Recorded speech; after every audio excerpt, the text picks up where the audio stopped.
ഇത് നമുക്ക് കാലങ്ങളായിട്ട് കഴിഞ്ഞ 10 വർഷമായിട്ട് നമുക്കറിയാമല്ലോ. കാരണം ഇപ്പം തന്നെ നിങ്ങൾക്കറിയാം, കുട്ടനാട് മൊത്തം മുങ്ങി. എല്ലാവരുടെയും വീട്ടിൽ വെള്ളമാണ്. ഒരു വീടുമില്ല. എന്നിട്ട് നിങ്ങളെല്ലാവരും നേരിട്ട് കണ്ടതാണ്. ഇന്നിപ്പോഴും വെള്ളം കയറിക്കൊണ്ടിരിക്കുകയാണ്. പിന്നെ ഇപ്പോൾ ഏറ്റവും വലിയ പ്രതിസന്ധി നമ്മുടെ കർഷകരുടെയാണ്. കർഷകരുടെ കൃഷി സ്ഥലങ്ങളിൽ വെള്ളം കയറാതെ അവരെല്ലാവരും അവിടെ മണ്ണ് ചാക്കിൽ കെട്ടി പൊക്കിക്കൊണ്ടിരിക്കുക. അവരിപ്പോൾ ഇന്നും രാവിലെ ഇപ്പോൾ പല ആൾക്കാരും വിളിച്ചു പറയുന്നു, കാരണം അതിൻ്റെയും ലെവലായി ഞങ്ങൾക്ക് മണ്ണ് വേണം. ഞാനിപ്പോൾ മണ്ണ് ഇവിടെ തോട്ടപ്പള്ളിൽ നിന്ന് എടുക്കാൻ പറ്റാത്തതുകൊണ്ട് നമ്മുടെ ചവറ കേമറിൽ നിന്നാണ് മണ്ണ് കൊണ്ടുവരുന്നത്. അവിടുന്ന് അവർ തന്നെ കൊണ്ടുവരികയാണ്. ഇന്നലെ 5 പറഞ്ഞിട്ട് 2 ലോഡ് മണ്ണേ വന്നുള്ളൂ. കാരണം കൃഷിക്കാർ രാവിലെ മുതൽ തന്നെ ഇന്ന് 4 മണി മുതൽ വിളിക്കുക അവർ. കാരണം അവരെല്ലാം ഈ വെള്ളത്തിലാണ്. ഈ കുട്ടനാട്ടിലെ ജലനിരപ്പ് വീണ്ടും ഉയർന്നൊരു സ്ഥിതി തന്നെയാണോ ഉള്ളത്? ഇപ്പോൾ കാരണം കൂടിക്കൊണ്ടിരിക്കുക. ഇന്ന് നല്ല മഴയാണല്ലോ. കാരണം ഒരു തുള്ളി വെള്ളം ഇറങ്ങിയിട്ടില്ല ഇന്നലെ.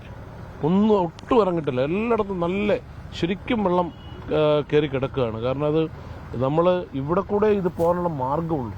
ഇത് തെളിച്ചേ പറ്റൂ.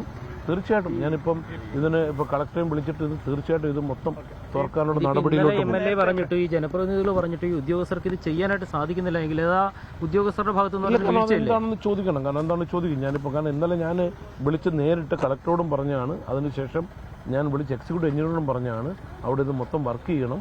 4 മെഷീൻ അവിടെ കിടപ്പുണ്ടെന്ന് പറഞ്ഞു. 4ഉം വർക്ക് ചെയ്യണം.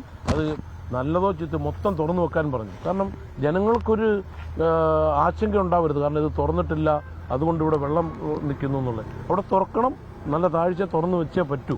കാരണം അത് തീർച്ചയായിട്ടും ചെയ്യും. നീക്കം ചെയ്യാത്തത് ഒരു വലിയ പ്രതിസന്ധി സൃഷ്ടിക്കും. കുട്ടനാട്ടിലെ ഒരു തോടിനും വെള്ളം ഉൾക്കൊള്ളാനുള്ള ശേഷിയില്ല. അത് ഇപ്പം നമ്മൾ മറ്റുള്ള സ്ഥലങ്ങളിലേക്കൊട്ടല്ല. 30 വർഷമായി പായൽ വാരിയിട്ടില്ല, എക്കൽ വാരി കളഞ്ഞിട്ടില്ല, മണ്ണ് വീണ് മൊത്തം നികന്ന് കിടക്കുക. ഇതെല്ലാം വൃത്തിയാക്കിയേ പറ്റൂ. കാരണം നമുക്കിപ്പോൾ ഏറ്റവും വലിയ പ്രതിസന്ധി എന്താണെന്നറിയോ? അവിടെ വെളിയനാടാണേലും ഇപ്പം നീലംപേരൂരിൽ എന്നെ വിളിച്ചുകൊണ്ടിരിക്കുക. അവിടെ ഒക്കെ ഒരു വള്ളത്തിൽ ഒരാളിനെ എടുത്തുകൊണ്ട് പോകാൻ പറ്റുന്നില്ല. കാരണം പായലും കടകിലും കയറി എല്ലാ തോടും അടഞ്ഞു കിടക്കുക. നമ്മുടെ ചെറുപ്പക്കാരും യുവാക്കളും തയ്യാറാണ് ഈ ഇതിനകത്ത് ഇറങ്ങി കഷ്ടപ്പെടാൻ. അവരൊരു വള്ളത്തേൽ ഒരു ആളിനെ എടുത്ത് വെച്ചുകൊണ്ട് അവർക്ക് പോകാൻ വഴിയില്ല. കാരണം നമുക്കറിയാം എല്ലായിടത്തും ചെറിയ ചെറിയ കലുങ്കും പാലും ഉള്ളതുകൊണ്ട് അത് പൊങ്ങി നിൽക്കും. താഴെ അതിൻ്റെ 2 സൈഡിലും വെള്ളം കയറി കിടക്കും. അപ്പം ഈ വള്ളം ക്രോസ് ചെയ്യാൻ പ്രയാസമുണ്ട്. ഇപ്പുറത്തൂടെ ക്രോസ് ചെയ്യാമെന്ന് വിചാരിക്കും. ഇപ്പോൾ എന്നെ വിളിച്ച് സംസാരിച്ചിട്ടിരിക്കുകയാണ്. കാരണം അവർക്ക് തോട്ടിൽ കൂടെ കൊണ്ടുപോകാൻ പറ്റുന്നില്ല. കാരണം പായലും കടകളും കയറി കിടക്കുകയാണ്. ഇതിലൊക്കെ ഒരു മാറ്റം വരുത്തിയില്ലെങ്കിൽ പറ്റത്തില്ല. നമ്മൾ നോക്കേണ്ടത് ഈ പറയുന്ന കിഴക്കൻ മലയിൽ ഉണ്ടാകുന്ന ഉരുൾപൊട്ടലും ഒക്കെ ഈ രീതിയിലുള്ളതല്ലല്ലോ. അവിടുന്ന് വരുന്ന വെള്ളം ഇവിടെ കൂടെ ഒഴുകി പോകണമെങ്കിൽ അതിന് സാഹചര്യം ഉണ്ടാക്കണം. അവിടെ കിഴക്കൻ മലയിലല്ല ഉണ്ടാകും. ഇവിടെയാണ് ഇത് ചെയ്യേണ്ടത്. കുട്ടനാടാണ് ക്ലിയർ ചെയ്യേണ്ടത്.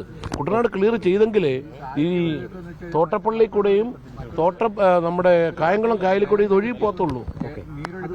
AC റോഡിന്റെ നിർമ്മാണം ആദ്യം 1000 കോടിയിലധികം രൂപയുടെ വെച്ചത് അത് ചുരുക്കിയാണ് 2ാം പിണറായി സർക്കാർ നിർമ്മാണം നടത്തിയത്. അത് ഈ ഇപ്പോഴത്തെ വെള്ളം കയറ്റത്തിന് ഒരു കാരണമായിട്ടില്ല. ഇന്നലത്തെ എൻ്റെ മാധ്യമ വാർത്ത കണ്ടുകൊണ്ട്, ഞാൻ കൊടുത്ത വാർത്ത കണ്ടുകൊണ്ട് എനിക്കൊരാൾ ഇന്നലെ ഒരു മെസ്സേജ് അയച്ചു. അയാൾ വിവരാവകാശ നിയമപ്രകാരം എടുത്ത റിപ്പോർട്ട് വെച്ച് ഇപ്പോഴത്തെ അതിൻ്റെ കോൺട്രാക്ട് വാല്യൂ 880 കോടി രൂപയാണ്. 880 കോടി രൂപ 24 കിലോമീറ്ററിന്. അന്വേഷണം ഉണ്ടാവണം ഇതിന്. അല്ലെങ്കിൽ ജനപ്രതിനിധി എന്ന നിലയിൽ ഞാൻ കോടതിയെ സമീപിക്കും. അതിനൊരു സംശയമില്ല. കാരണം ഇത് അന്വേഷണം ഉണ്ടാവണം. ഇതൊരു കുട്ടനാടിന് വേണ്ടി, കുട്ടനാട്ടിലെ ജനങ്ങളെ രക്ഷിക്കാൻ വേണ്ടി ഉണ്ടാക്കിയ ഒരു പദ്ധതിയാണ്. അതെങ്ങനെ പാളി, ഇങ്ങനെയായി, ആരാണ് ഇതിന് ഉത്തരവാദി എന്ന് കണ്ടുപിടിച്ചേ പറ്റൂ. ഈ മടവീഴ്ചയുണ്ടായ സ്ഥലങ്ങളിൽ കർഷകർക്ക് അടിയന്തര സഹായത്തിനുള്ള ഒരു ഇടപെടലുണ്ടാവും. കാരണം അവർ നിസ്സഹായരായിട്ടിരിക്കുകയാണ്. കാരണം ഇന്നിപ്പം ഞാൻ പോകുന്നത് അങ്ങനെയുള്ള സ്ഥലങ്ങളെ തകഴി മട വീഴുന്നു. ഇപ്പം ചമ്പക്കുളം നമ്മുടെ ക്യാമ്പുണ്ട്, പോരുക്കര സ്കൂളിൽ. അവിടെ മട വീണിട്ട് ആ ക്യാമ്പിലോട്ട് വെള്ളം കയറുമെന്ന് പറഞ്ഞ് ഇപ്പം വിളിച്ചു. കാരണം അപ്പോൾ അവിടെ നിന്ന് ഇനി അവരെ ഷിഫ്റ്റ് ചെയ്യണം.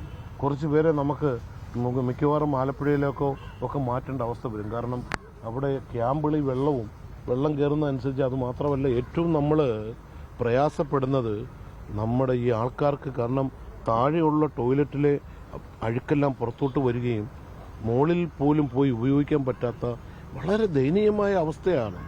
കാരണം ഇത് ഇന്നോ ഇന്നലെയോ തുടങ്ങിയതല്ല. ഇത് കാലങ്ങളായിട്ട് ഒന്നും ചെയ്യാതെ ഇതിനെ നിരാകരിച്ച് മാറ്റിയിട്ടേക്കുന്നതുകൊണ്ടാണ് സംഭവിക്കുന്നത്. ഒരു മാറ്റം ഉണ്ടാവണം. ഇതിന് ആരെങ്കിലും ഒരാളിനെ എവിടെയെങ്കിലും നമുക്ക് കുറ്റം പറയാൻ പോയിട്ട് കാര്യമില്ല. എങ്ങനെയെങ്കിലുമൊക്കെ ഇത് ചെയ്ത് തീർത്ത് ഇതിന് മാറ്റമുണ്ടാക്കിയേ പറ്റൂ. ഈ